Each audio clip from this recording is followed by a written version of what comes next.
परमात्मने नमः। ओम श्री गुरुभ्यो नमः। ओम मातृशक्तये नमः। ओम असतो मा सद्गमय तमसो मा ज्योतिर्गमय मृत्योर्मामृतंगमय। ओम शांति शांति शांति। उपनिषद कक्षा 224 छांदोग्य उपनिषद की 65वीं कक्षा है। चतुर्थ अध्याय का ये जो सत्यकाम जाबाल की जो कथा थी, उसमें एक बड़ी विशेष बात हमें देखने को मिली। यहाँ पर ब्रह्म के चार चार पादों की बात कही है और एक अत्यंत भाष्यकार ने एक बड़ी सुंदर बात लिखी है। कल मैं इसको कैसे छोड़ दिया, अभी उसका वर्णन कर रहा हूँ, उसको आपके सामने रख रहा हूँ। जैसे ही सत्यकाम को हारिद्रुमत गौतम ने देखा तो बोले, ब्रह्म विधि सौम्य भाषी कोनो त्वा अनुशास। तुमको किसने शिक्षा दी है? तुम तो ब्रह्मविद जैसे दिखाई देते हो। ब्रह्मविद के पहचान, लक्षण, बाह्य लक्षण, आंतरिक लक्षण, कुल मिलाकर के 4 शब्द बोले भाष्यकार ने कि जो ब्रह्मविद होता है वो निर्मल इंद्रियों वाला हो जाता है। प्रसन्न इंद्रिय, प्रसन्न का मतलब होता है निर्मल, निर्मल इंद्रियां हो जाती है उसकी। एक उसका वो लक्षण बताया। और उसका चेहरा हमेशा एक सौम्यता और प्रसन्नता से भरा रहता है। प्रहसित वदना, उसके चेहरे पर एक, जैसे आपने देखा होगा श्री कृष्ण का जो सीरियल है महाभारत, उसमें उन्होंने ऐसा दिखाया है कि श्री कृष्ण का जो रोल अभिनय करने वाला है उसको ऐसा दिखाया है कि हर परिस्थिति में उसमें एक शांति है और एक चेहरे पर एक मुस्कुराहट रहती है। कुछ भी परिस्थिति आए उसकी मुस्कुराहट कभी भी गायब नहीं होती है। तो भाष्यकार भी यहाँ पर कह रहे हैं प्रहसित वदना, वो उसका चेहरे में कभी भी तनाव खिंचाव नहीं होता है और एक सौम्यता होती है, प्रसन्नता रहती है। और तीसरी विशेषता बतलाई, वो निश्चिंत होता है, बिल्कुल एकदम से कोई किसी प्रकार की चिंता नहीं होती है, चिंता मुक्त होता है।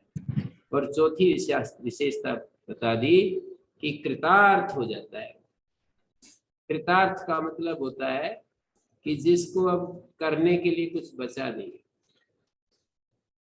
जैसे आदमी को, हर व्यक्ति को कुछ न कुछ बचा रहता है कि मुझे कुछ ये करना है, वो करना है, मुझे ये पाना है, मुझे वो पाना है। तो ऐसी परिस्थिति में व्यक्ति को कृतार्थ नहीं कहा जाता। कृतार्थ वो होता है भगवान कृष्ण की तरह जो बोल सके। गीता में उनका श्लोक मिलता है, न मे पार्थास्ति कर्तव्य त्रिषु लोकेषु किंचन। मेरे लिए कुछ भी वो नहीं है, तीनों लोकों में मेरा कोई कर्तव्य शेष नहीं बचा, सब पूरा हो गया है। जो करना था वो सब कर लिया, जो जानना था वो जान लिया, जो पाना था वो पा लिया, करना था वो कर लिया, जानना था वो जान लिया, पाना था वो पा लिया। लेकिन फिर भी मैं तो लगा तो हूँ वर्ते एव च कर्मणि, किस लिए? लोक संग्रह के लिए। यदि मैं छोड़ दूंगा तो ये सारा संसार नष्ट भ्रष्ट हो जाएगा।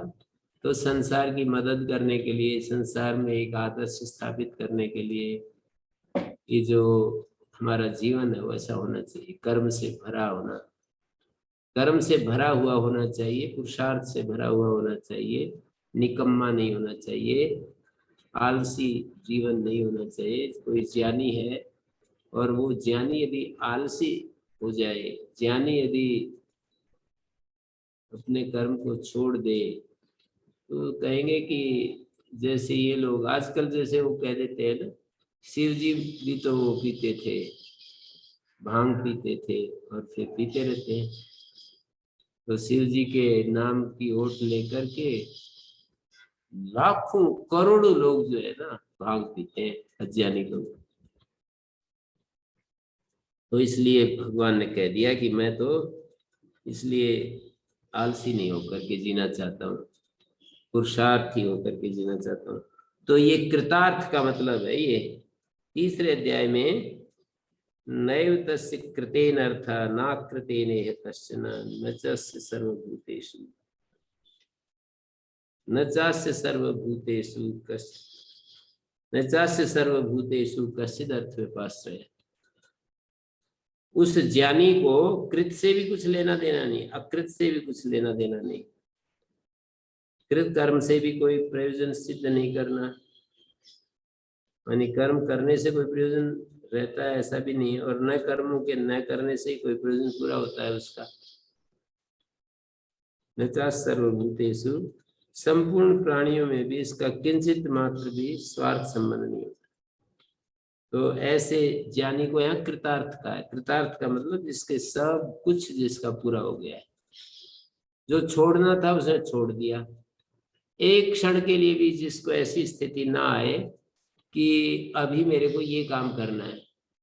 जैसे अभी मेरे से कोई पूछता है या मैं भी अपने को देखता हूँ कि भाई यात्रा कितनी पूरी हो गई, कितनी बची है, तो फिर मैं ऐसे अपने आप को देखता हूँ कि जो जानने में तो आ गया है, पर जिस तत्व को जानना है, जिस तत्व को पहचान लिया है, बस महर्षि सिद्धांत की भाषा में कहें तो उसके साथ रहना है, और आचार्य शंकर की भाषा में कहें तो जिसको पहचाना है वही बन करके रहना है। तो जिसको भी जैसी भाषा से संकेत ग्रह हो, अर्थबोध हो, वो तो हम समझ सकते हैं। तो ऐसे हम सबके लिए कुछ न कुछ, मतलब ये शास्त्र पढ़ लूं, वो शास्त्र पढ़ लूं, ये काम कर लूं, ये अनुष्ठान कर लूं, ऐसे यदि हमारे को रहता है तो फिर वो अभी अंतिम कृतार्थ नहीं हुए। मतलब कृतार्थ होने के बाद हम सब काम छोड़ देंगे, ये भाषा तो आती है, नैष्कर्म स्थिति आ जाएगी, पर उसका भाव अलग है। नैष्कर्म स्थिति आ जाएगी, सब काम छूट जाएंगे, इसका अलग तात्पर्य है। अभी जो संकल्प पूर्वक बड़े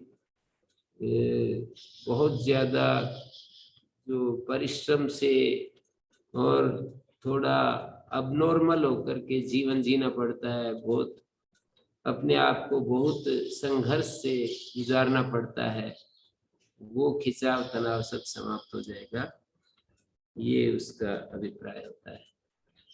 मानी जब हम नैष्कर्म स्थिति को प्राप्त करते हैं तो करने का जो संकल्प है वो छूट जाएगा।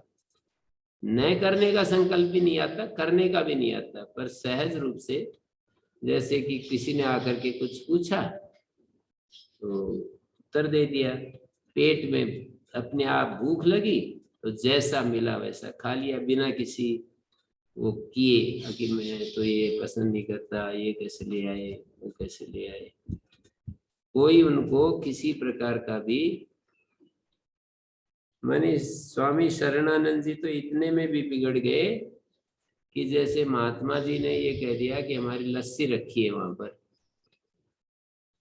वो किसी को भोजन करा रहे थे और बड़े उन्होंने आग्रह करके भोजन करवाने के लिए भोजन बनाया, सुबह जल्दी उठ करके दही लिया और ये लिया वो लिया, बहुत सारा उन्होंने तैयारी की सुबह से। फिर अपने भक्त को चलो वहां चलेंगे, वहां मिलेंगे।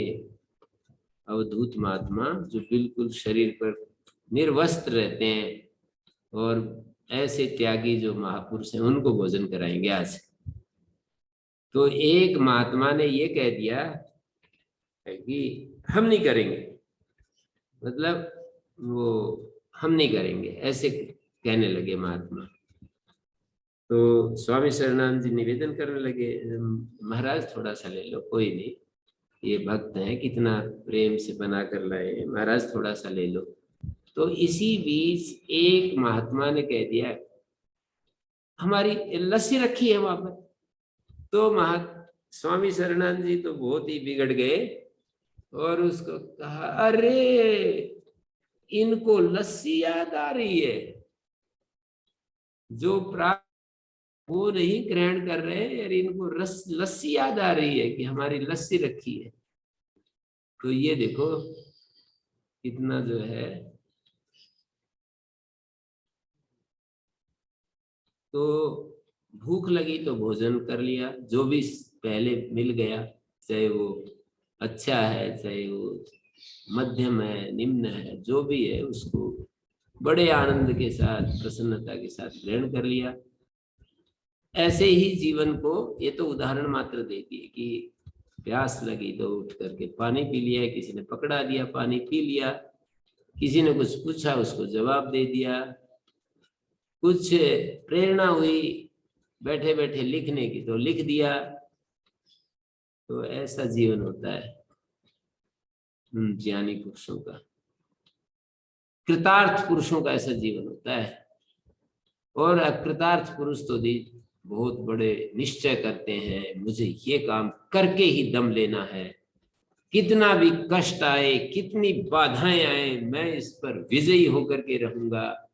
ऐसे ऐसे संकल्प के साथ जीते, वो बुरा नहीं है, वो भी एक अच्छा है प्रगति के लिए। इस तरह से बहुत ज्यादा निश्चय के साथ जीवन को आगे बढ़ाना, पर वो कृतार्थ का लक्षण नहीं है। मैं इतना ही बस कहना चाह रहा हूँ, अच्छा है वो, ऐसा करना ही चाहिए। जिस आदमी को अंतिम चीज नहीं मिली है बहुत ही संवेग पूर्वक लगना चाहिए, और ऐसा संवेग जैसे कि मेरे को ये इस जीवन में ब्रह्म प्राप्ति हो ही जाएगी। सांडिल्य विद्या में जैसे कहा, पीछे 3रा अध्याय का 14वां खंड है, वो सांडिल्य विद्या कही जाती है।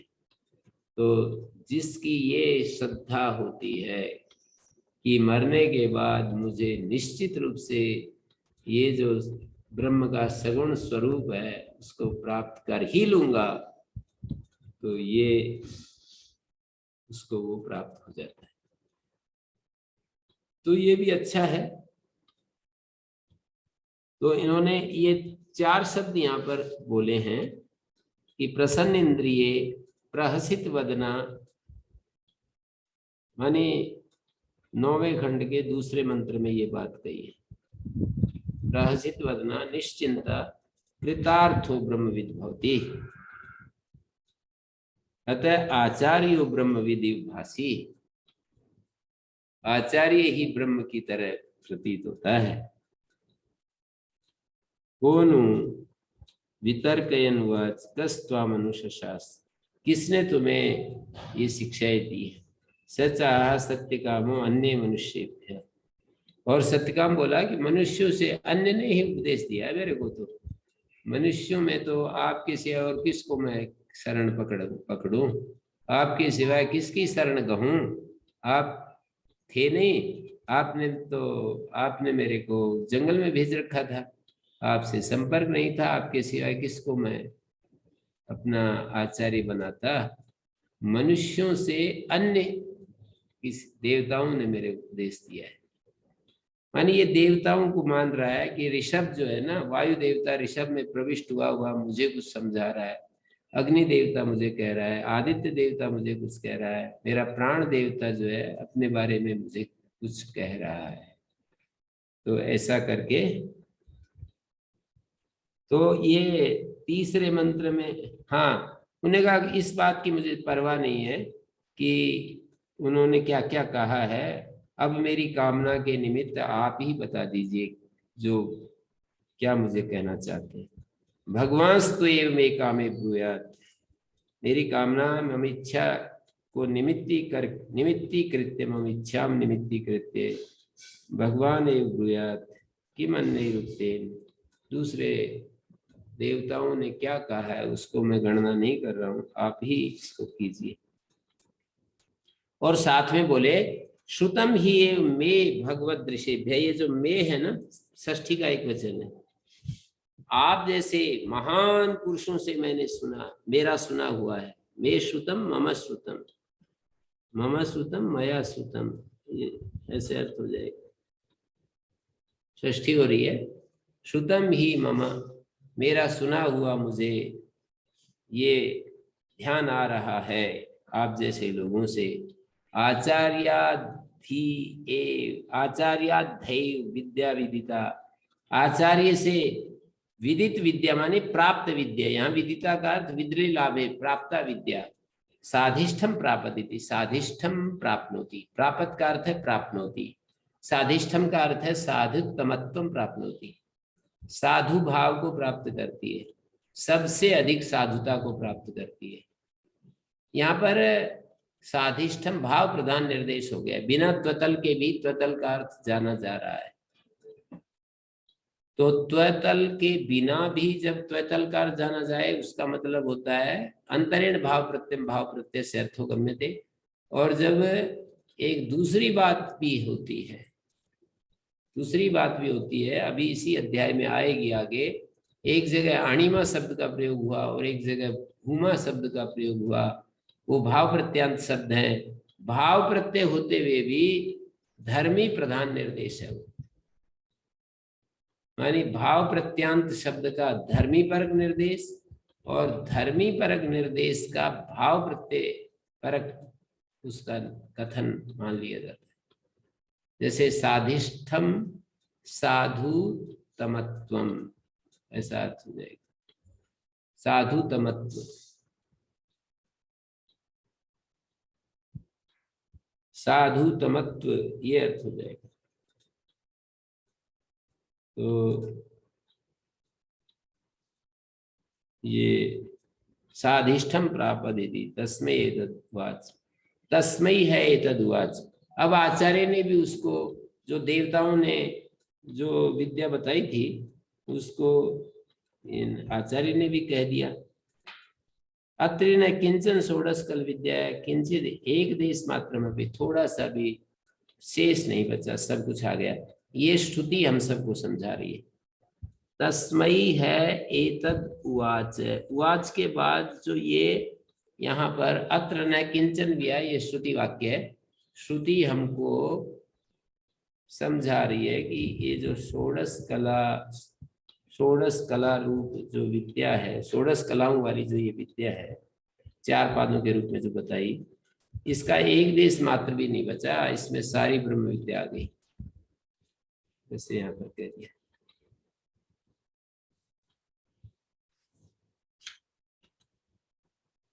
ये जो ज्योतिष्मान जो कल हम कह रहे थे, वो बात यहाँ आचार्य ने प्राहसित वदना शब्द से कह दी।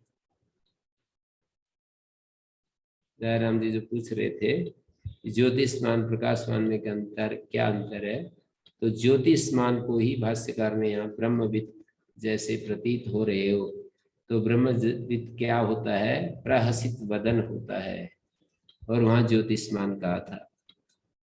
और प्रकाशवान दिशाओं की तरह सब और जिसकी गूंज व्याप्त हो, जो सबके कानों में गूंज रहा हो, उसको प्रकाशमान कहते हैं।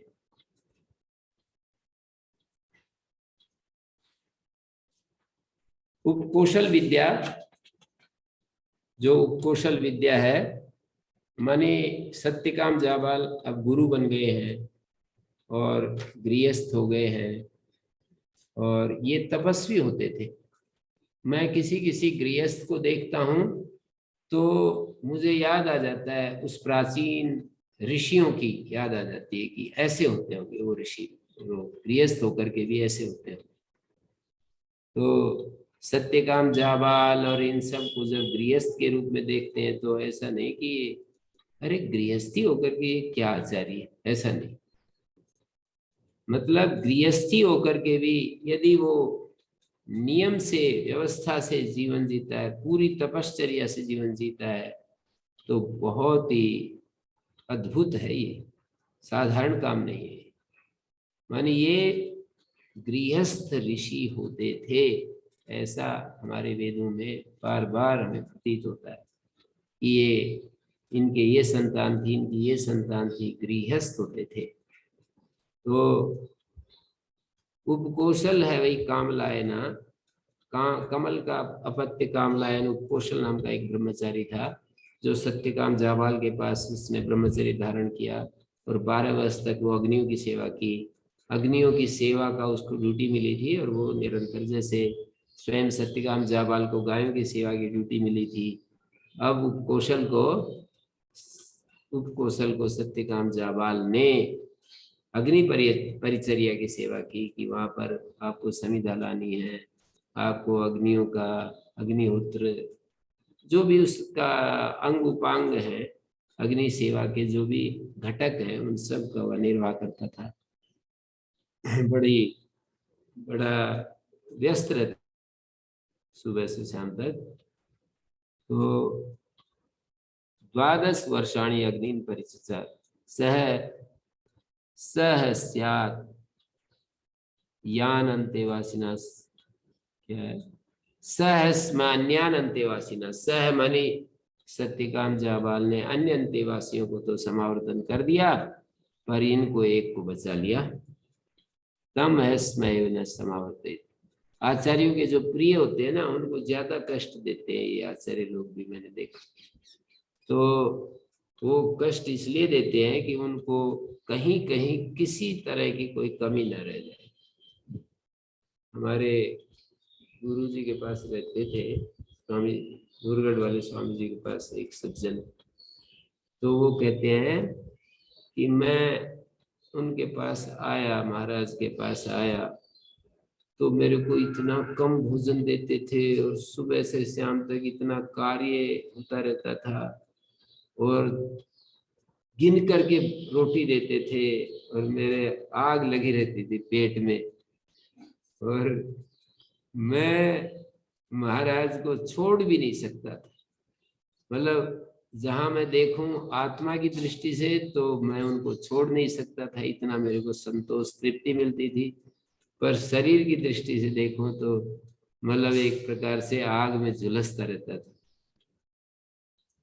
भूख की आग में झुलसता रहता था। तो ये आचार्य भी देखो, अब यहाँ पर भी ये दिखाया है कि तम जाया हुआ तब तो ब्रह्मचारी, उसको जाया ने कहा ब्रह्मचारी, उसको किसको, सत्यकाम ब्रह्मचारी ने पूरा तप कर लिया है। कुशलम अग्निन परिचचारी, कुशलता पूर्वक अग्नियों की सेवा की, परिचचारी, कुशलम अग्निन चचार अचचारी परिचचारी, चर धातु का प्रयोग किया, परि उपसर्ग पूर्वक वैदिक प्रयोग है, परिचचारित, अचचारित ऐसा प्रयोग होगा, अटागम नहीं हुआ है। मात्वाग्नय परिप्रवोचन, कहीं ऐसा न हो कि अग्नियां तुमको उपालंब देने लगे कि इसका समावर्तन क्यों नहीं किया, इसको क्यों बंधन बना रखा है, बंधक बना रखा है, इसको क्यों नहीं छोड़ रहे, कहीं अग्नियां तुमको ऐसा ना कहे। मात्वाग्नय प्रब्रूहि अस्मयीति, जाया कह रही है सत्यकाम से कि प्रब्रूहि, इसको अपनी विद्या दे दीजिए, इसको बिठा करके दीक्षा दे दीजिए। प्रब्रूहि अस्मयी विद्या, इसको इसके लिए विद्या दे दीजिए माने दीक्षा दे दीजिए। प्रब्रूहि अस्मयी विद्या, ऐसे उसने कहा।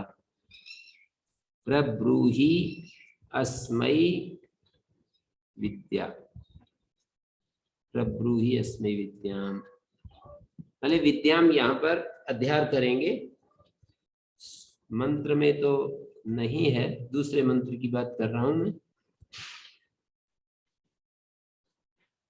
अस्मयी विद्याम इष्टाम, इष्ट विद्या को दे दीजिए, ऐसा यहाँ पर भाष्यकार ने अर्थ किया। प्रब्रूहि अस्मयी विद्याम इष्टाम।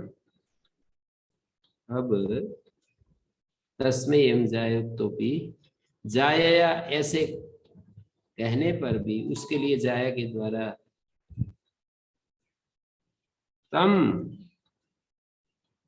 तस्मा एवं जाया उक्तोपि, उसके लिए जाया के द्वारा ऐसा कह दिए जाने पर भी, तस्मयी है अप्रोच्य एव प्रवासान चक्रे, यहाँ तस्मयी है अप्रोच्य एव, तस्मा एवं जाया उक्तो भी अप्रोच्य एव अनुक्त्वा एव किंचित प्रवासान चक्रे प्रवासित, जाया के द्वारा कहे दिए जाने पर भी तस्मयी अप्रोच्य, वैसा अन्वय होगा। सत्य काम के लिए, सत्य नहीं, इसके लिए उपकौशल के लिए सत्य काम ने अपनी विद्या का कथन न करके, दीक्षा न दे करके प्रवास पर चले गए। तस्मयी उपकौशलाय जाया उक्तोपि अप्रोच्य एव, जाया के द्वारा कह दिए जाने पर भी अब अप्रोच्य अनुक्त्वा एव, जाया उक्तोपि अप्रोच्य अनुक्त्वा एव किंचित, कुछ भी न कहे, प्रवासान चक्रे प्रवसितवान, प्रवसितवान प्रवास किया। सह उपकोशलो व्याधिना, अब ये कह रहे हैं सह व्याधिना अनसितुम दध्रे, वो जो उपकौशल है, स यहाँ उपकौशल के लिए आया, व्याधिना कौन सी व्याधि से अनशन आरंभ कर दिया। व्याधि यही है, बहुत सारी कामनाएं, मनुष्य नौजवान होते ही कामनाएं जो है ना, कर्तव्य की कामनाएं आती हैं, कर्तव्य का रूप धारण करके कामनाएं आ जाती हैं। वो तो उसकी, उनको तो छोड़ दो, मतलब मैं कोई व्यापार करूं, थोड़ा बहुत हेरा फेरा करनी पड़ी तो हेरा फेरी कर लेंगे, थोड़ा किसी मतलब आटे में नमक जितना कुछ झूठ बोलनी पड़ी तो झूठ बोल लेंगे, ये बातें नहीं कह रहे हैं, इस तरह की बात नहीं आ रही है। कर्तव्य की कामनाएं कि भाई मैं अब जो है जाया में शाद, अब मेरा विवाह हो जाए, प्रजा में शाद, मेरे पास प्रजा हो, वित्तम में शाद, अथकर्म कुर्वीय, ऐसे नाना विषयों में जिसका प्रवेश है, कर्तव्य विषय चिंता नाम, वो यहाँ पर व्याधि शब्द से कही जा रही है। गलत बात भी नहीं है, शास्त्रोक्त बात है, लेकिन उसको यहाँ व्याधि के रूप में प्रस्तुत कर दिया। सह व्याधिना अनसितुम दध्रे, वो मानस इन व्याधियों के द्वारा, ये जो कामना रूपी व्याधि है, कर्तव्य कामनाएं, और वो जो व्याधियां हैं, उनको उनके कारण से व्याधिना अनसितुम दध्रे तम आचार्य ज्याया हुआ। अब वो तो चले गए थे, सत्यकाम जाबाल तो चले गए थे, अब ये तम आचार्य जाया हुआ, उसको आचार्य जाया बोली कि ब्रह्मचारिन अशान, ब्रह्मचारी किन्नु नासनासी, क्यों नहीं खा रहे हो। तो सह उवाच, उपकौशल ब्रह्मचारी बोला, बहवा में अस्मिन पुरुषे कामा नानात्य, कामा का विशेषण है नानात्य, मानी वस्तु स्वरूप को छोड़कर नाना विषयों में प्रवेश है, नाना विषयेषु प्रवेशः, अतिगमन वस्तु स्वरूप अतिथ्य विषयेषु प्रवेशः, इसको कह रहे हैं। भाष्यकार ने अर्थ किया है कामा इच्छा कर्तव्य प्रति नाना अत्ययो अतिगमनम, अत्य माने अतिगमन है जिनका, माने वस्तु तत्व का उल्लंघन करके गमन है जिनका, जिन व्याधियों का, जिन कर्तव्य चिंताओं का, वे नानात्या व्याधि है। कर्तव्यता प्राप्ति निमित्तानि चित्त दुखानि, कर्तव्यता प्राप्त निमित्त चित्त के दुख होते हैं कि मुझे अभी ये काम करना है, मेरा ये कर्तव्य है, तो थोड़ा कष्ट उठाना पड़ता है चित्त को।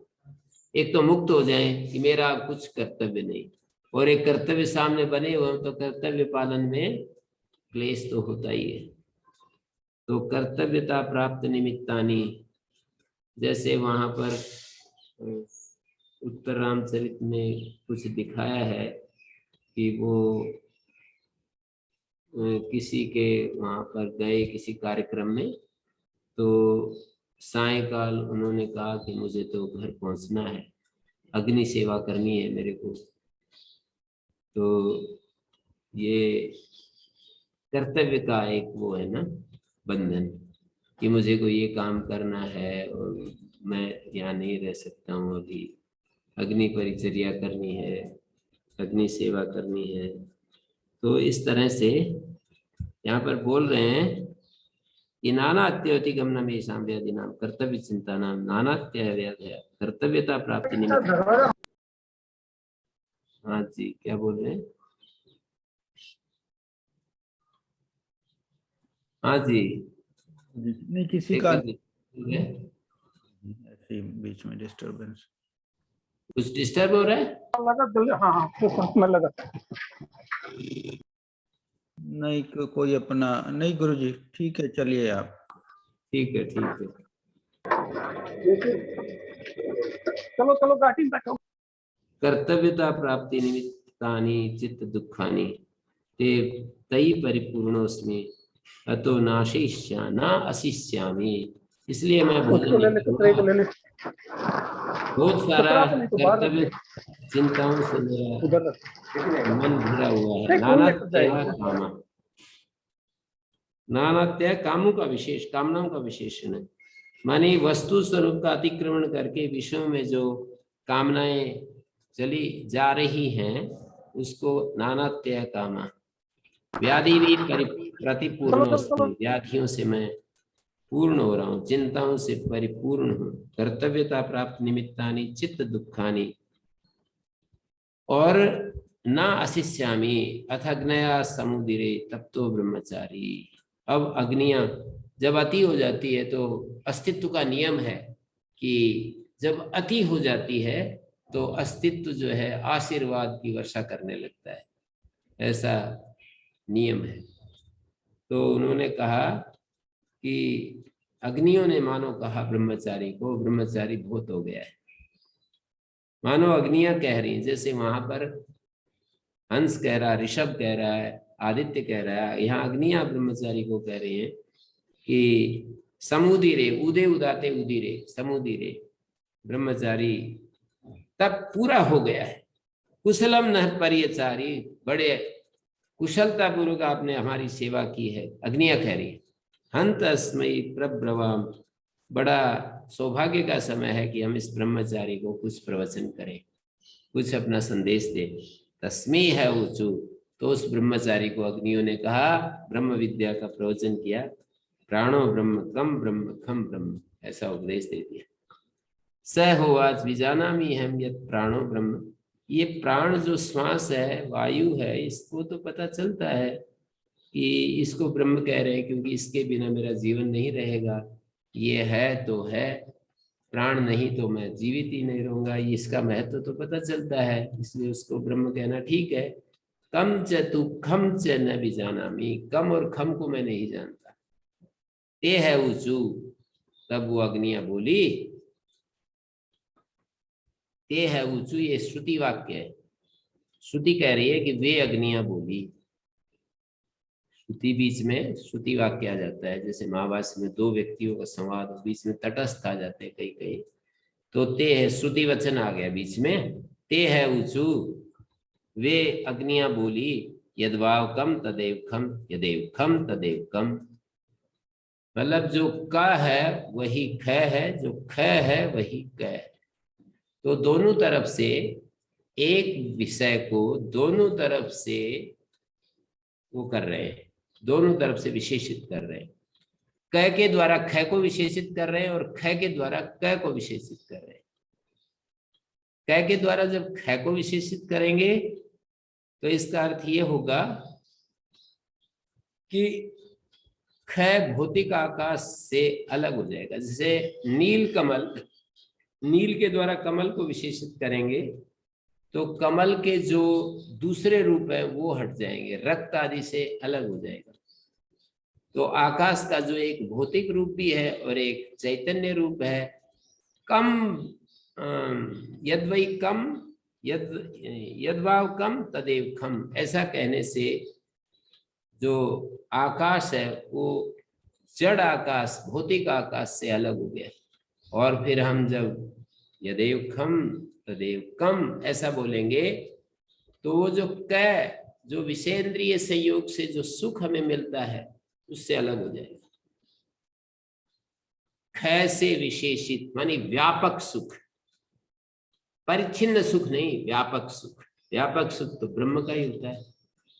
तो इस तरह से यद्वाव कम तदेव खम, यदेव खम तदेव कम, इस उपदेश से प्राणम च है अस्मयी तदाकाशम च ऊंचू।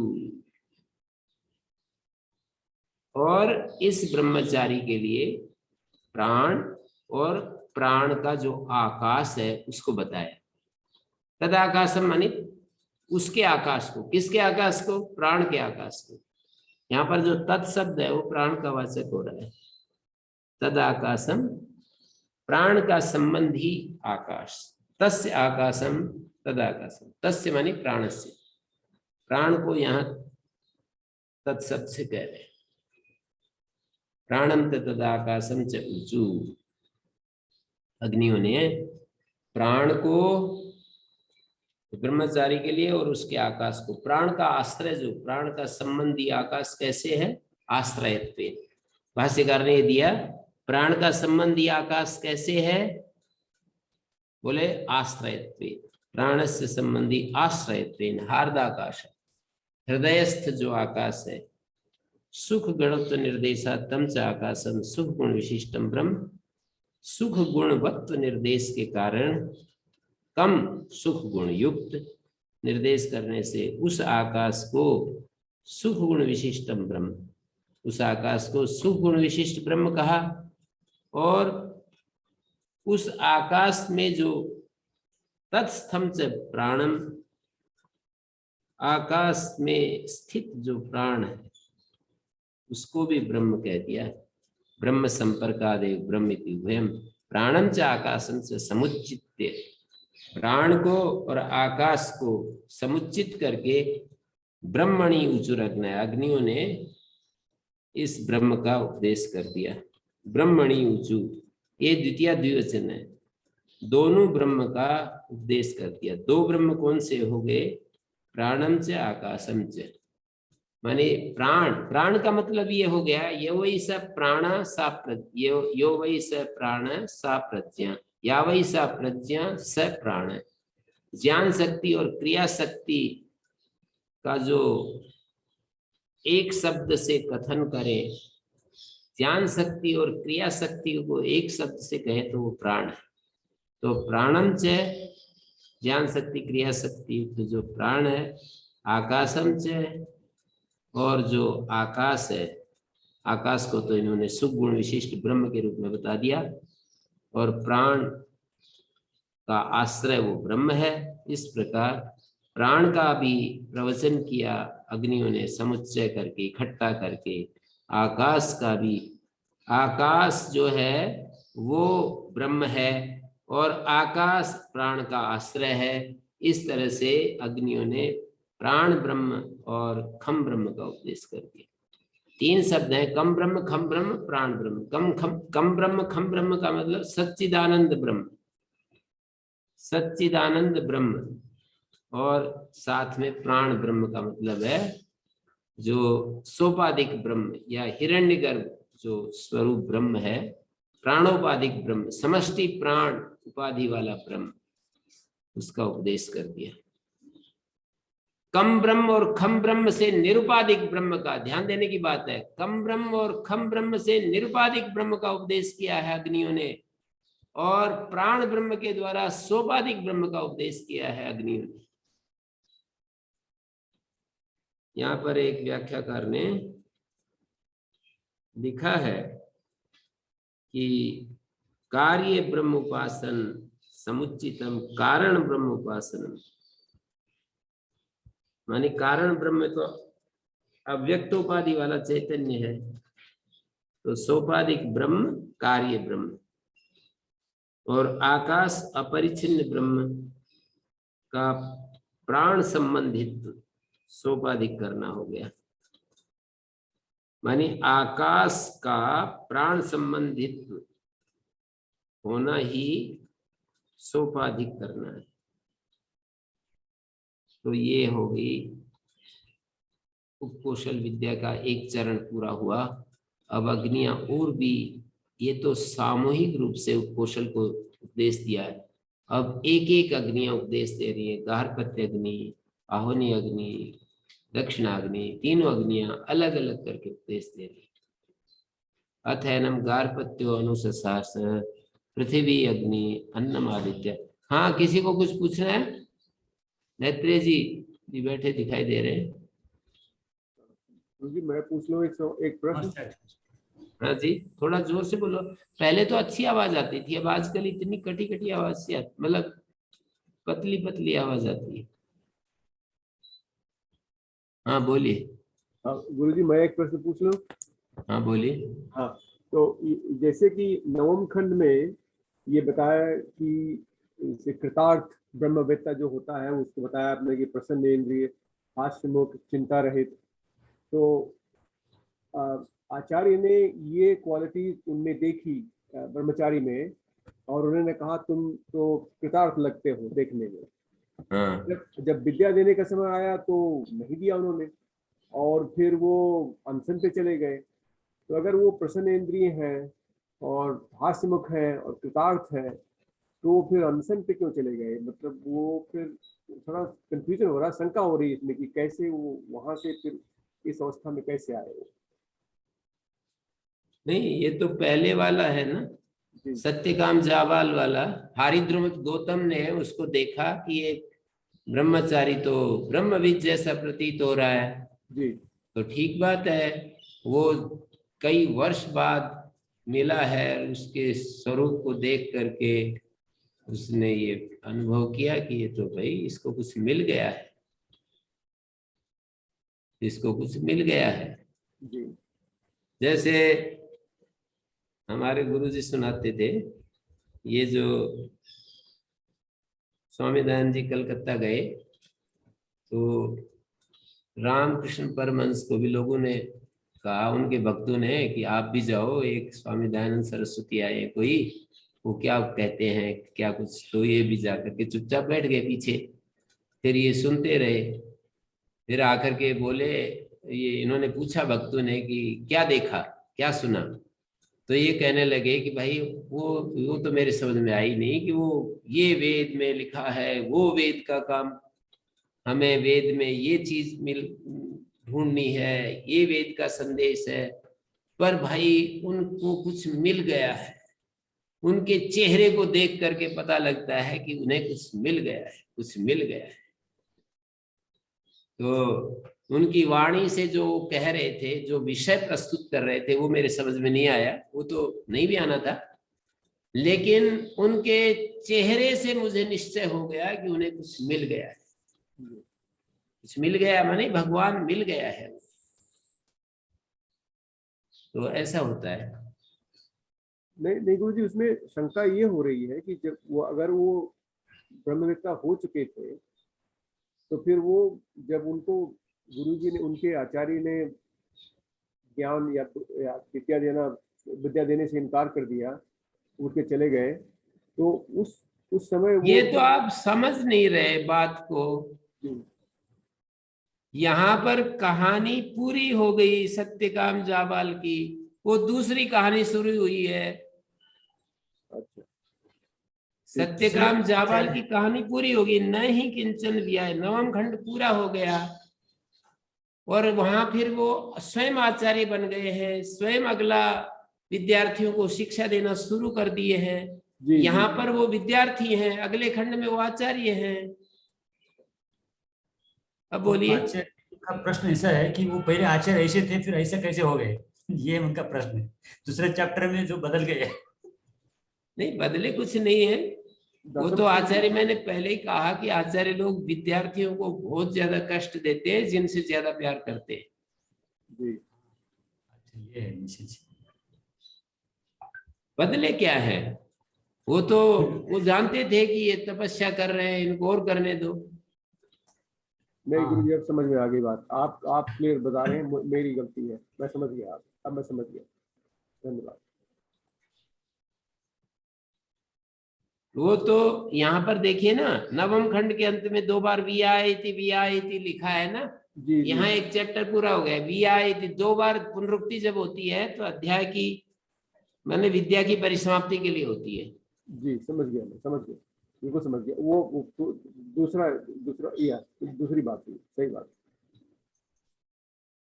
यहाँ पर तो अग्नियां उनको एकत्रित होकर दे रहे हैं दूसरे ब्रह्मचारी को। ठीक, दूसरा उसके सत्यकाम जाबाल के शिष्य की बात चल पड़ी है। बिल्कुल बिल्कुल सही बात। ये स्वयं सत्यकाम है, यहाँ पर शिष्य स्थानीय है। जी जी ये हारिद्रमत गौतम आचार्य हैं, जो बोलने वाले हारिद्रमत गौतम है। जी जी, धन्यवाद।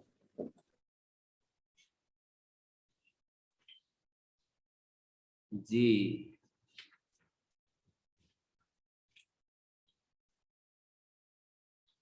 आगे बढ़ता हूं मैं। अथ हैनम गार्हपत्यो अनुशास, 11वां खंड में आ गया हूं।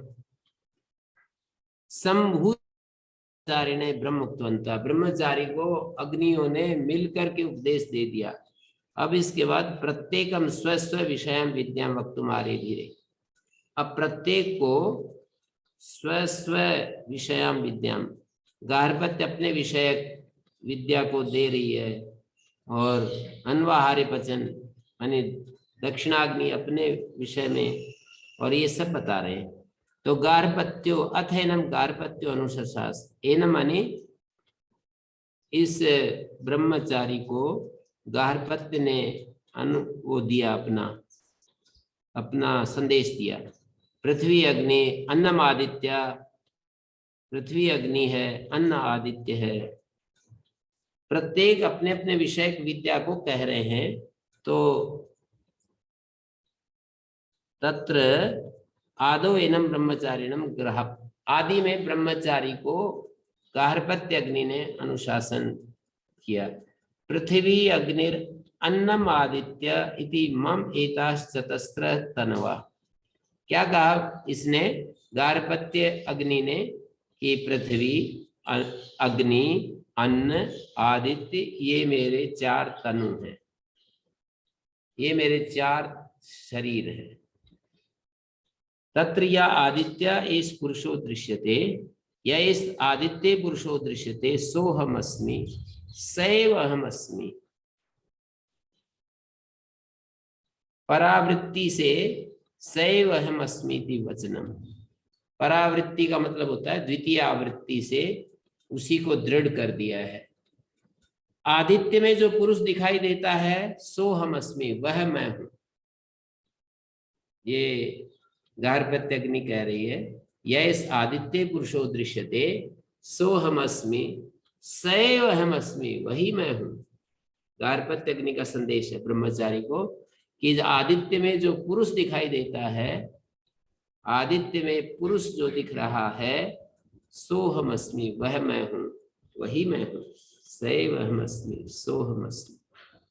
सयाहितम एवं विद्वान उपासते, जो विद्वान इस रूप में इसकी उपासना करता है, तो क्या हो गया?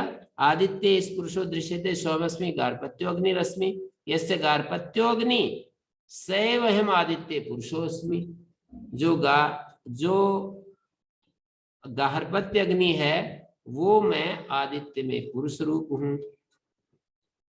उधर तो 2 तरफ से कहा है ना, जो आदित्य में पुरुष दिखाई देता है वह मैं हूं, वह मैं हूं, गार्हपत्य अग्नि हूं। और जो मैं गार्हपत्य अग्नि हूं वही आदित्य में पुरुष हूं। सैव अहम आदित्य पुरुष रूपोस्मि। पुनः पुरावर्त्य सैव अहमस्मि ये वचन है। पृथ्वी अग्नियोर इव भोज्यत्व लक्षण संबंधो न गार्हपत्य आदित्यो। कह रहे कि पृथ्वी अग्न्योरिव, पृथ्वी और अग्नि के समान भोज्यत्व लक्षणयो संबंधो न गार्हपत्य आदित्यो। पृथ्वी में अन्न है जी, अन्न दिया है, अग्नि नहीं है, आपने अग्नि पढ़ा है। पृथ्वी अच्छा अन्नयोर, मैं गलत पढ़ गया। पृथ्वी अन्नयोर भोज्यत्व लक्षण संबंध, तो इसका अर्थ है पृथ्वी व अन्न का गार्हपत्य अग्नि के साथ भोज्य भोक्तृ लक्षण संबंध। पृथ्वी और अन्न का, पृथ्वी में अन्न पैदा होता है, गार्हपत्य अग्नि के साथ भोज्य भोक्तृ लक्षण संबंध है। गार्हपत्य अग्नि भोक्ता है और पृथ्वी व अन्न भोज्य रूप है। पृथ्वी अन्नयोर भोज्यत्व लक्षणयो संबंधो न गार्हपत्यादित्यो। पृथ्वी अन्नयोर भोज्यत्व लक्षणों संबंधो न गार्हपत्यादित्यो। क्या कर दिया? भोज्यत्व लक्षण स्वभाव ययो पृथ्वी अन्नयो तयोर गार्हपत्येन यथा संबंध। गार्हपत्य अग्नि के साथ जैसा संबंध है तथा गार्हपत्य आदित्य और न संबंध, किंतु तादात्म्य लक्षण संबंध ये दिखा रहे हैं। एक भोज्य भोक्तृ लक्षण संबंध होता है और एक तादात्म्य लक्षण संबंध होता है। तो कह रहे पृथ्वी अन्न के समान भोज्यत्व लक्षण संबंध नहीं है, गार्हपत्य और आदित्य का तादात्म्य लक्षण संबंध है। गार्हपत्य और आदित्य का वैसा संबंध नहीं है जैसा पृथ्वी और अन्न का है। गार्हपत्य के साथ, गार्हपत्य अग्नि के साथ भोज्यत्व लक्षण स्वभाव जिन दोनों का है, पृथ्वी और अन्न का, तयोर गार्हपत्येन यथा संबंध, तथा गार्हपत्य आदित्य न संबंध, किंतु तादात्म्य लक्षण संबंध, तादात्म्य लक्षण संबंध है। पृथ्वी अग्नि अन्न और आदित्य चतुर्मूर्ति हैं। अहम अन्नम अहम अन्नादय गार्हपत्या उपदिदेश। मैं अन्न हूं, मैं अन्नाद हूं, इस रूप में गार्हपत्य ने उपदेश दिया। चतुर्मूर्ति अहम अन्न अन्नादत्व लक्षणा। गार्हपत्य ने ये कह दिया कि चतुर्मूर्ति अहम, मैं चार मूर्ति वाला हूं। चार मूर्ति क्या है? पृथ्वी अग्नि अन्न और आदित्य। अन्न और आदित्य अहम अन्न अन्नादत्व लक्षणा इति गार्हपत्य उपदेश। गार्हपत्य ने ये बात कह दी। तो इन अग्नि और आदित्य के द्वारा आभ्याम अग्नि आदित्याभ्याम आभ्याम अग्नि आदित्याभ्याम, पहले मंत्र में ही है,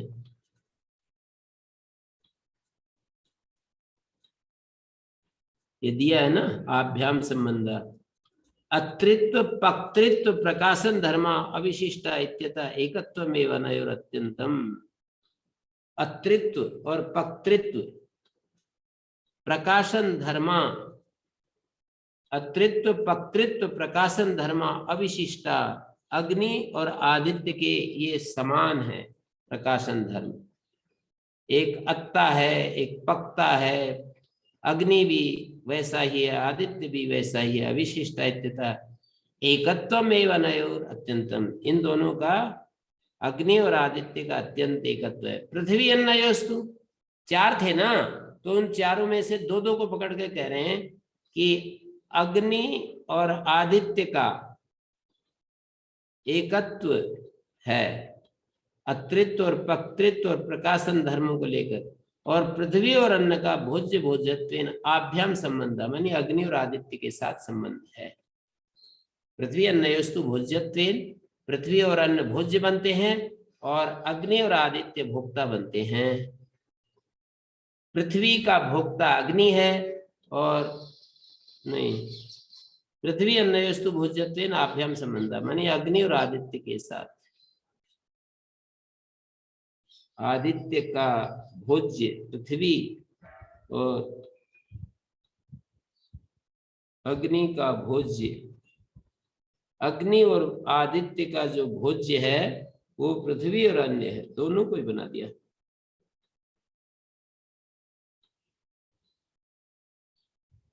अग्नि और आदित्य के साथ भोज्य रूप में पृथ्वी अन्न का संबंध है। स या कस्य में थोक्तम गार्हपत्य अग्निम अन्न अन्नादत्वेन चतुर्था प्रविभक्त उपास्ते। जो कोई गार्हपत्य अग्नि को अन्न और अन्नादत्व के रूप में, चार रूप में प्रविभक्त की उपासना करता है, क्या क्या होता है? अपहते पाप कृत्या, वो पाप कृत्य को, पाप कर्म को नष्ट कर देता है। अपहते आत्मपद का रूप है, हंति आत्मपद में अपहते, प्रथम पुरुष एक वचन। पाप कर्म को नष्ट कर देता है, लोकी भवति, और लोकवान हो जाता है। अस्मदीयेन लोकेन आग्नेयेन तद्वान भवति, हमारा जो आग्नेय लोक है तद्वान हो जाता है। यथा वयम इह च लोके, जैसे हम इस लोक में हैं, लोकवांश्च अस्मदीयेन लोकेन आग्नेयेन भवति। और सर्वम वर्षतम आयुरेति, वर्ष शतम आयुर्वेति, सर्वम आयुरेति, जोग जीवति, उज्जवल जीवन जीता है, अप्रसिद्ध जीवन नहीं, उज्जवल जीवन जीता है। और नास अवर पुरुषा क्षीयन्ते, और अवरास्यते पुरुषा, अवर पुरुषा अस्य विदुषा संतति जा न क्षीयन्ते, संतति उच्छेदो न भवति, अवर पुरुषा न क्षीयन्ते। उपवयम तम भुंजामो अस्मिश्च लोके अमुस्मिश्च य एतमेव विद्वान् उपासते। उपवयम तम, तम उपासकम भुंजामे, उपभुंजामे, उप जो है भुंजामे से जुड़ जाएगा, हम उस उपासक का उपभोग कर रहे हैं। अस्मिश्च लोके अमुस्मिश्च लोके, इस लोक में और उस लोक में, या एतम एवं विद्वान् उपासते, इस प्रकार से जो उपासना करता है। तम वयम उपभुंजामः पालयामः अस्मिश्च लोके जीवंतम अमुष्मिश्च परलोके या एतम एवं विद्वान् उपासते यथोक्तम तस्य तत्फलम्। जो ऐसी उपासना करता है उसका ये फल है। तो दृष्ट फल और अदृष्ट फल दोनों दिख, माने अस्मिश्च लोके तो दृष्ट फल हो गया और अमुष्मिश्च लोके अदृष्ट फल हो गया, तो द्विविध फल हो गया। गार्हपत्य विषय की विद्या का द्विविध फल हो गया। ऐसे ये आगे आगे दिखाएंगे। अथैनम गार्हपत्यो अनुशास,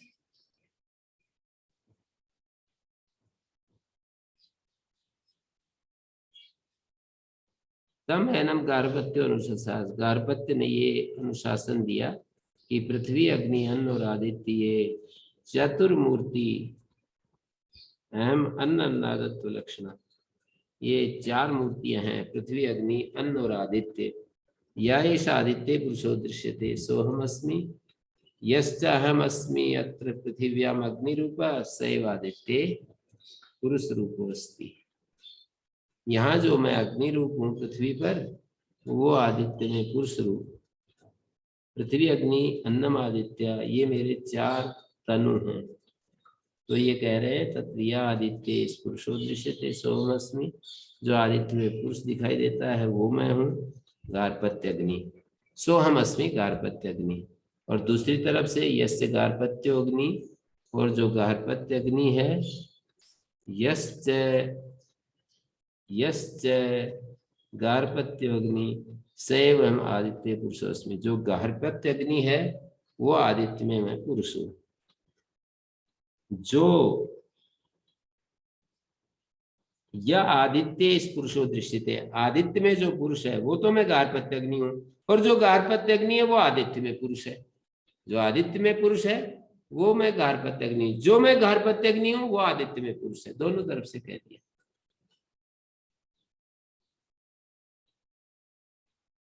या इस आदित्य पुरुषो दृश्यते सोमस्मि सैवमस्मि, सैवमस्मि मानी वही तो मैं हूँ।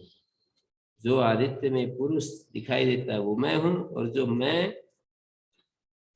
गार्हपत्य अग्नि के रूप में यहाँ पृथ्वी पर हूँ वही मैं आदित्य में पुरुष के रूप में, आदित्य पुरुषोस्मि।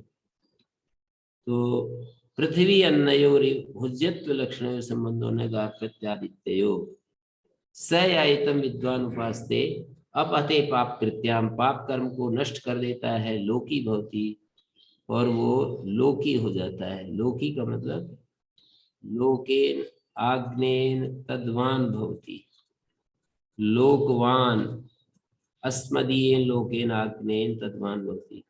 यथा वयम इह च लोके, जैसे हम इस लोक में होते हैं, लोकी भवति लोकवान भवति, अस्मदीयेन लोकेन आग्नेन तद्वान भवति, सर्वम वर्षतम आयुरेति प्राप्नोति, जो उज्ज्वलम जीवति न प्रख्याता, वर्ष शत आयु प्राप्त करता है, उज्जवल जीवन जीता है, और अवर पुरुष इसके नष्ट नहीं होते हैं। उपवयम तम भुंजामो, अस्मिश्च लोके मुस्मिश्च ये तम विद्वान उपास्ते। इस तरह से द्वादश खंड में फिर ये इसी शैली में अन्वाहारी पचन, अन्वाहारी पचन, अन्वाहारी होता है ओदन और उसको पकाने वाला हो गया दक्षिणाग्नि। अथैनम अन्वाहारी पचनो, अन्वाहारी शब्द का अर्थ है ओदन। तो उसने अनुशासन दिया, आपो दिशो नक्षत्राणि चंद्रमा, ये 4 शब्द बोले। जैसे पहले में कहा था पृथ्वी अन्नम आदित्य, पृथ्वी अग्नि अन्न आदित्य 4 शब्द बोले थे। ये मेरे 4 तनु हैं। ऐसे ही यहाँ पर आपो दिशो नक्षत्राणि चंद्रमा, स या इस चंद्रमा से ही पुरुषो दृश्यते, सोहम अस्मि सैव अहम अस्मि। उसी शैली में बोल रहे हैं, जो आदित्य में पुरुष है वो मैं हूं, और जो मैं हूं वो आदित्य में पुरुष है। जो चंद्रमा में पुरुष दिखाई देता है वो मैं हूं, जो मैं हूं वो चंद्रमा में पुरुष है। ऐसा जो अथैनम अन्वाहार पचनो अनुशास किम, दक्षिणाग्नि है ये अन्वाहार पचन। आपो दिशो नक्षत्राणि चंद्रमा हिता मम चतस्र, ये मेरे चतस्र तनवः तनु है। चतुर्दाम अन्वाहार्य पचन आत्मानं प्रविभज्य, 4 रूपों में मैं अन्वाहार्य पचन अपने को बांटकर अवस्थिता तत्र या इस चंद्रमसी पुरुषो दृश्यते सोहम अस्मि, चंद्रमा में जो पुरुष दिखाई देता है वो मैं हूं। सैव अहम अस्मि, पूर्वत मतलब यहाँ चंद्रमा में जो पुरुष है वो मैं दक्षिणाग्नि हूं, जो मैं यहाँ दक्षिणाग्नि हूं वो चंद्रमा में पुरुष है। अन्न संबंधात ज्योतिष्ट सामान्यात अन्वाहार्य पचन चंद्रमसोरेकत्व दक्षिणाग्नि संबंधात, अन्न संबंध से और ज्योतिष्ट सामान्य से अन्वाहार्य पचन चंद्रमसोरेकत्व, दक्षिणाग्नि और चंद्रमा का एकत्व है दक्षिणादिक संबंधात। अपाम नक्षत्राणाम च पूर्वदन्नत्वेनैव संबंधात्, जो जल है और जो नक्षत्र हैं वो अन्नत्व रूप में संबंध है। नक्षत्राणाम चंद्रमसो भोज्यत्व प्रसिद्ध है, नक्षत्र और चंद्रमा भोज्यत्व प्रसिद्ध होने से अपाम अन्नोत्पादकत्वात्, अपाम अन्नोत्पादकत्वाद अन्नत्व, अन्न के उत्पादक होने से अप को अन्न कह दिया। दक्षिणाग्नि पृथ्वीवत गार्हपत्य से, दक्षिणाग्नि के पृथ्वी के समान गार्हपत्य का। स एतम विद्वान उपास्ते अपहते पाप कृत्याम, वो पाप कृत्य पाप कर्म को नष्ट कर देता है। लोकी भवति, विश्रुत हो जाता है। सर्वम आयुरेति, संपूर्ण आयु प्राप्त करता है। जोग जीवति, उज्जवल जीवन जीता है। नास्य अवर पुरुषा क्षीयन्ते, उपवयम तम भुंजामो अस्मिश्च लोके मुस्मिश्च या एतम एवं विद्वान उपास्ते। अथैनम आहवनीयो अनुशास, अब आहवनीय उसको बोला, आहवनीय उसको बोला क्या, आहवनीय ने बोला कि प्राण आकाश द्योर विद्युत इति, 4 शब्द बोल रहे हैं हर एक, प्राण आकाश द्यौ विद्युत। जैसे दक्षिणाग्नि ने बोला था कि आप दिश नक्षत्राणि चंद्रमा, चंद्रमा नक्षत्र दिशा आप, इन्होंने ये बोल दिया प्राण आकाश द्यो विद्युत।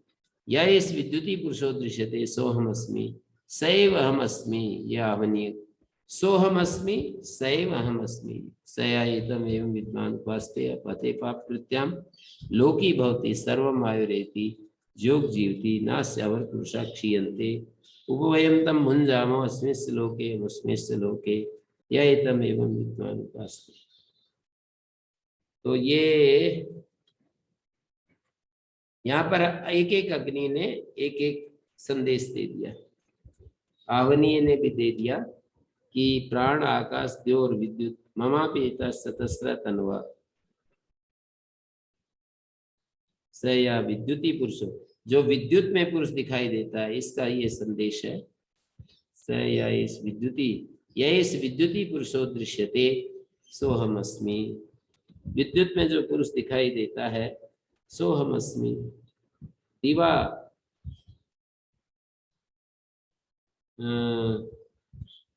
दिवा आकाशयोस्तु आश्रयत्वात् विद्युत आवनियोर भोज्यत्वेनैव संबंधः। द्युलोक और आकाश के आश्रय होने से, दिवा आकाशयोस्तु आश्रयत्वात् विद्युत आवनियों, विद्युत और आवनीय इसके द्युलोक और आकाश का, द्युलोक और आकाश आश्रय है। विद्युत और आवनीय आश्रित हैं और द्युलोक और आकाश आश्रय है। भोज्यत्वेनैव संबंधः, तो इस प्रकार विद्युत आवनीय जो है इनका भोज्य रूप से संबंध। तो ये एक एक हो गया। अब आगे खंड चलेगा, त्रयोदश खंड पूरे हो गए, 14वां खंड चलेगा। कल हम करते हैं 14वें खंड को। ओम गुरुजी। तो हाँ जी, इनमें थोड़ा सा गुरुजी जो गार्हपत्य अग्नि है, दक्षिण अग्नि है, इनके बारे में भी थोड़ी सी बैकग्राउंड मिले तो शायद हम इसको कनेक्ट कर सकते हैं गुरुजी। अच्छा तो इसको ऐसे समझ लो कि एक ऐसा मैं चित्र बनाता हूं,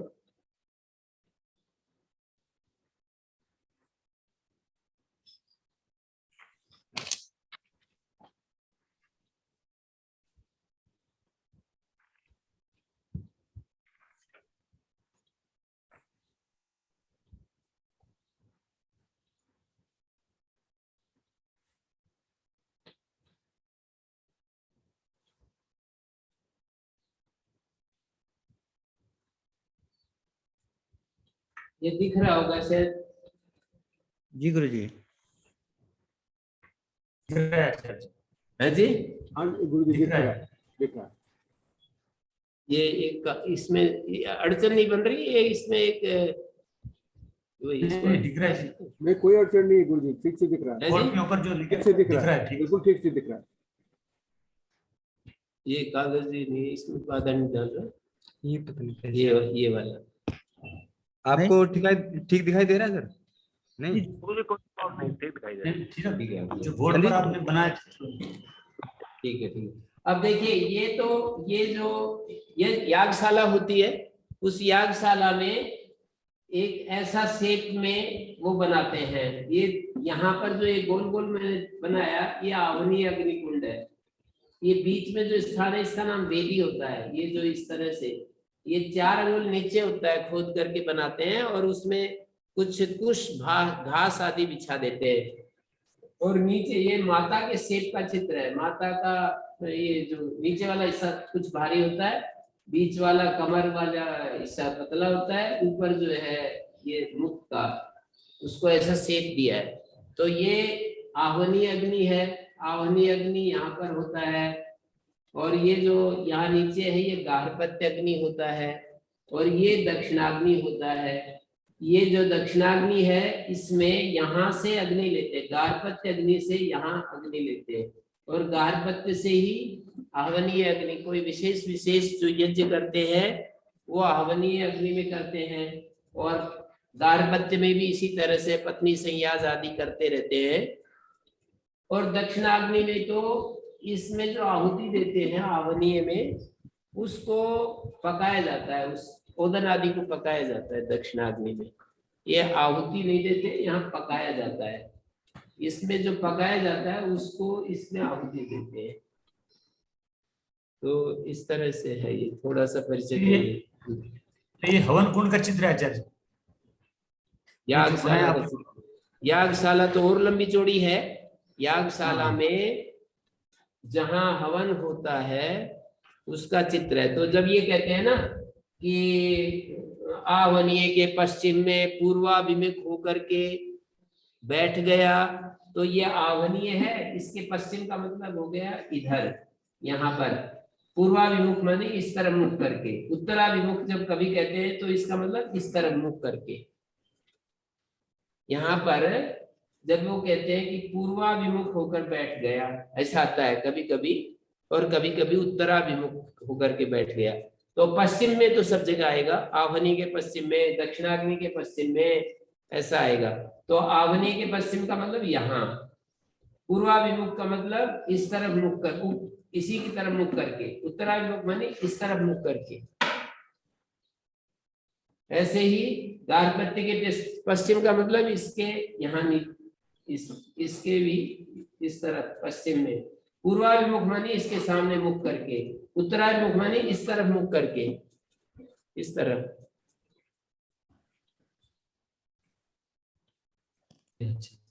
तो गुरुजी जो ऊपर जो सर्कल है वो तो आवनी हो गया। ऊपर इस कुंड में आवनीय कुंड है, ये गारहपत्य कुंड है। गारहपत्य। आवनीय में जो अग्नि है यहाँ से ले जाते हैं गारहपत्य से, और दक्षिणाग्नि में भी अग्नि उठा करके ना, लोहे के पात्र में, जैसे आप पहले वो होती थी कड़छी वगैरह होती थी, घरों में अग्नि को उठा करके लाते थे माताएं। जैसे हम भी बालक थे तो कहते थे जा उसके घर से आग ले आ, मतलब माचिस वगैरह कम होती थी, पता नहीं कैसे क्या कारण था, पर वो अग्नि को दबा कर रखते थे। सुबह नहीं मिलती तो फिर कहते जा उसके घर से अग्नि ले आ थोड़ी। तो यहाँ से अग्नि यहाँ रखते हैं, यहीं से गारहपत्य से दक्षिणाग्नि में रखते हैं।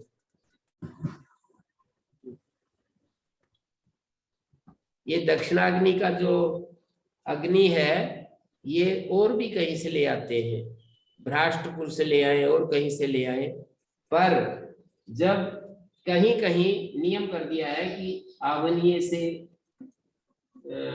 मतलब गारहपत्य अग्नि से दक्षिणाग्नि लेनी है, तो फिर वहां पर और कहीं से नहीं लाते। दक्षिणाग्नि में तो और कहीं से भी ले आते हैं, नहीं तो उसका योनि विकल्प है। दक्षिणाग्नि का जो योनि है वो विकल्पित है, किसी किसी यज्ञ में उसको कहीं दूसरे जगह से ले आते हैं, यहाँ तो ऐसा है।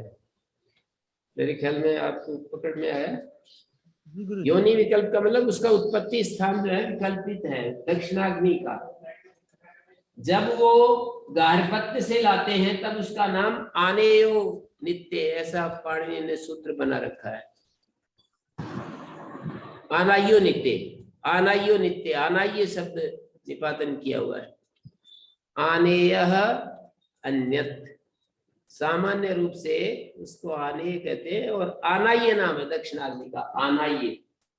जब वो अनित्य अर्थ में हो, अनित्य का मतलब सदा नहीं ये प्रज्वलित रहता है, बीच बीच में बुझ भी जाता है, तो इसलिए अनित्य कहा है इसको। आनाय शब्द से इस दक्षिणाग्नि को कहा है।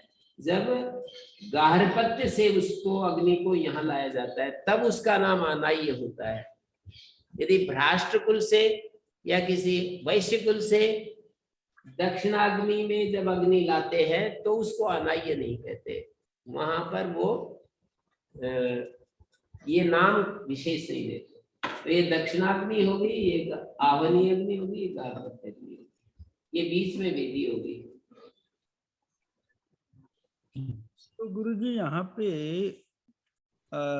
गार्हपत्य अग्नि का एक शरीर अग्नि है, एक अग्नि को और गार्हपत्य अग्नि में कैसे हम इसको, मतलब इनका आपस का महत्व क्या होगा? गार्हपत्य अग्नि ज्यादा महत्व रखती है जब वो कह रही कि भाई नहीं, वो तो एक विधान कर रखा है। गारहपत्य अग्नि में ये भी याग होगा, आवनी अग्नि में ये याग होंगे, ऐसे एक विधान कर रखा है। वो तो प्रधान गौण की बात नहीं है, मतलब एक विशेष वो कर रखे हैं कि इस अग्नि में ये वाले शास्त्रकार ने विधान कर रखे हैं, नियम कर रखा है कि गारहपत्य अग्नि में पत्नी संयाज नाम से कुछ याग होते, आहुतियां होती है जो पत्नी के द्वारा देनी होती हैं, तो उसको इसी में किया जाएगा गारहपत्य अग्नि में।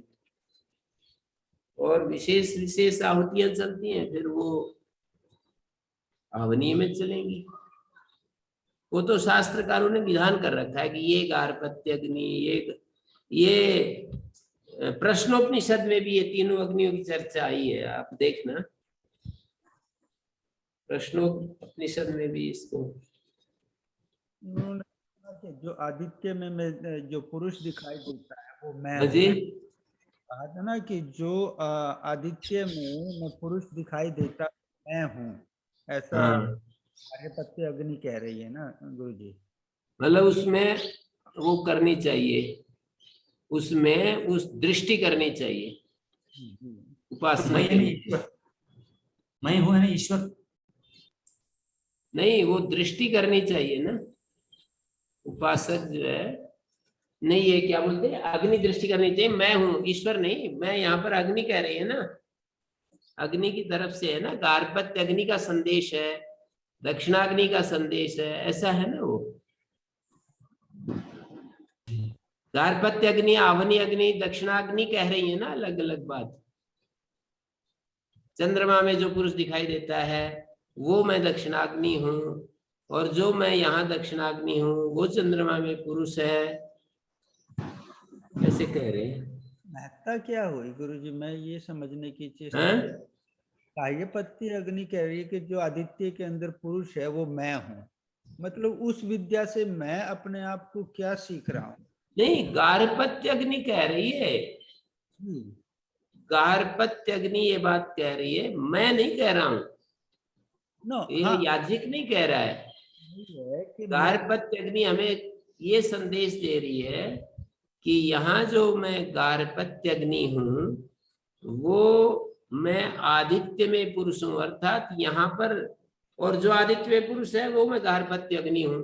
इसका मतलब ये हुआ, यहाँ जो हम यज्ञ कर रहे हैं वो उस अग्नि में क्या कर रहे हैं, आदित्य में जो पुरुष है उस पुरुष में याग कर रहे हैं, और आदित्य में जो पुरुष है वो यही, ये जो यहाँ पर जो गार्हपत्य अग्नि है यही वहां पुरुष के रूप में पहुंचा हुआ है, एक ही व्यापक है ना। गार्हपत्य अग्नि में जो, गार्हपत्य अग्नि कुंड में जो अग्नि है, ये अग्नि आदित्य में पुरुष के रूप में बैठी है, और आदित्य में जो पुरुष है वो पुरुष इस गार्हपत्य अग्नि कुंड में अग्नि के रूप में बैठा है। मेरे ख्याल में स्पष्ट हो रहा होगा। ये जो यहाँ पर गार्हपत्य अग्नि के रूप में अग्नि है वो आदित्य में पुरुष के रूप में है, और जो आदित्य में पुरुष है वो यहाँ पृथ्वी पर गार्हपत्य अग्नि के रूप में है वो पुरुष। तो वो हम जब गार्हपत्य अग्नि में याग करते हैं तो इसका मतलब उस पुरुष में आहुति दे रहे हैं, जो आदित्य में पुरुष है उसमें आहुति दे रहे हैं। अग्नौ प्रास्ताहुति सम्यक आदित्य मुक्तिष्ठते, ऐसे कहते भी है ना मनु ने, अग्नि में आहुति डाली हुई आदित्य के पास पहुंच जाती है। और आदित्या जायते वृष्टि वृष्टेरन्नम ततः प्रजा, आदित्य से वृष्टि उत्पन्न होती है, वृष्टेरन्नम ततः प्रजा, ऐसे कहा। तो इसी तरह से दक्षिणाग्नि में भी ऐसे बता दिया, और इसमें भी बता दिया। किसको बताया था?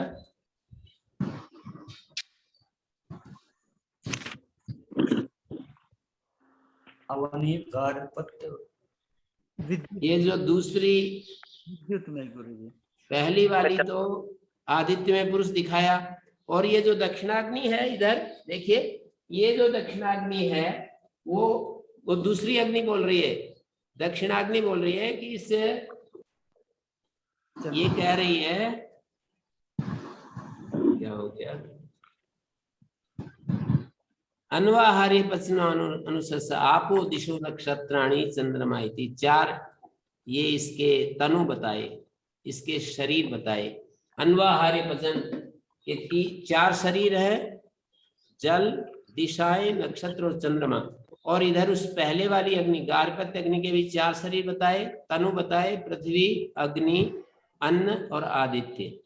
इन चार शरीरों में इस ये गार्हपत्य अग्नि अपना काम कर रही है, उसका प्रतीक यहाँ पर है, ये बैठा है। गार्हपत्य अग्नि ये है और उसके 4 शरीर क्या है? पृथ्वी, अन्न, पृथ्वी, अग्नि, अन्न और आदित्य। तब ये कहा ये आदित्य पुरुषो दृश्यते, आदित्य में जो पुरुष है वो मैं हूँ। मैं हूँ माने गार्हपत्य अग्नि हूँ, और जो गार्हपत्य अग्नि मैं हूँ वो आदित्य में पुरुष है। आदित्य में पुरुष वो मैं गार्हपत्य अग्नि हूँ, और जो आदित्य मैं हूँ माने जो यहाँ पर गार्हपत्य अग्नि हूँ वो आदित्य में पुरुष है। ऐसे ही जो दक्षिणाग्नि ने ये अपने 4 शरीर बताए, और फिर कहा चंद्रमा में जो पुरुष है वो मैं हूँ, और मैं जो यहाँ पर हूँ वो चंद्रमा में पुरुष है। और इसी तरह आवनी अग्नि ने अपने 4 शरीर बताए, प्राण, आकाश, देव और विद्युत। और उसने कहा जो विद्युत में पुरुष दिखाई देता है वो मैं हूँ, और जो मैं हूँ का मतलब जो आवनी अग्नि है, यहाँ पर जो आवनी अग्नि है वो आदित्य में पुरुष है। आदित्य में पुरुष, और इन अग्नियों में भेद नहीं है। यहाँ पर जो अग्नियों के तनु बताए, अग्नियों के शरीर बताए, उधर आदित्य में पुरुष बताया। आदित्य में जो पुरुष है वो इन अग्नियों के रूप में यहाँ पर इस धरती पर प्राण, आकाश, देव, विद्युत के रूप में, और दिशा नक्षत्र आपह, दिशा नक्षत्र चंद्रमा के रूप में, पृथ्वी, अग्नि, अन्न और आदित्य के रूप में। इसका मतलब 4 4 8 4 12। इसको इन अग्नियों में जो उनके शरीर वर्णन किए, और उनको आदित्य में पुरुष, और चंद्रमा में जो पुरुष, और विद्युत में जो पुरुष। विद्युत में जो पुरुष है वो इन अग्नियों में है, मानी उनका एकत्व है। चंद्रमा में जो पुरुष है, और यहाँ पर जो आवनीय कौन सी है? दक्षिणाग्नि। अनवाहारी पचन का दूसरा नाम है दक्षिणाग्नि। उसके जो शरीर हैं आप, दिशा, नक्षत्र, चंद्रमा, तो उसका एकत्व दिखा रहे हैं। ऐसे ही उसका भी एकत्व दिखा रहे हैं कि पृथ्वी, अग्नि, अन्न, आदित्य, पृथ्वी गार्हपत्य अग्नि के 4 शरीर हैं। जो आदित्य में पुरुष दिखाई देता है वो मैं यहाँ पर गार्हपत्य अग्नि, और मेरे शरीर यहाँ है, पृथ्वी, अग्नि, अन्न और आदित्य। तो ये मेरे रूप है। आदित्य में पुरुष एक अलग चीज है और आदित्य एक अलग चीज है। उसका जो बाह्य रूप है उसको आदित्य कहते हैं, और आदित्य में एक पुरुष है जो चैतन्य रूप में है, वो उसको पुरुष कह रहे हैं। और आदित्य का मतलब यह तपति, आदित्य का मतलब जो हमारे को गर्मी दे रहा है, ताप दे रहा है, वो आदित्य है। उसमें जो पुरुष है, उसमें जो चैतन्य है, वो चैतन्य यहाँ पर इस पृथ्वी, अग्नि, अन्न और आदित्य में भी वो है। वही पुरुष पृथ्वी, अग्नि, अन्न और आदित्य में है। जो चंद्रमा में पुरुष है वही पुरुष आप है, दिशा, नक्षत्र और इन चंद्रमा में भी है। चंद्रमा में जो पुरुष है वो यहाँ पर ये दक्षिणाग्नि के रूप में है, और दक्षिणाग्नि के 4 शरीर बता दिए।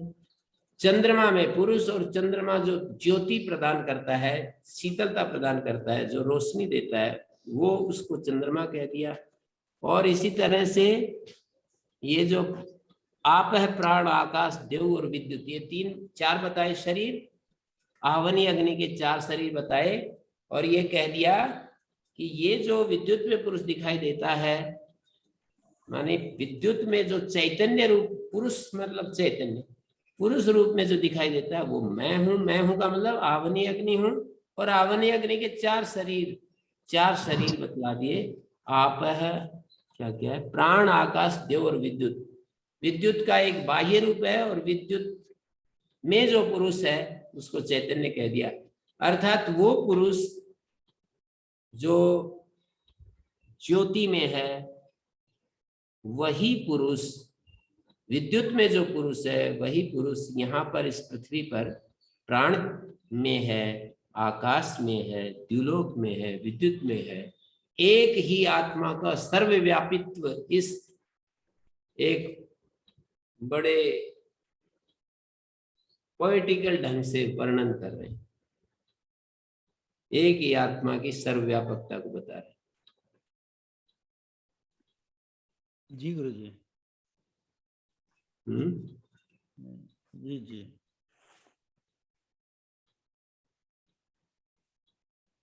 ठीक है, करते हैं। ओम शांति शांति शांति।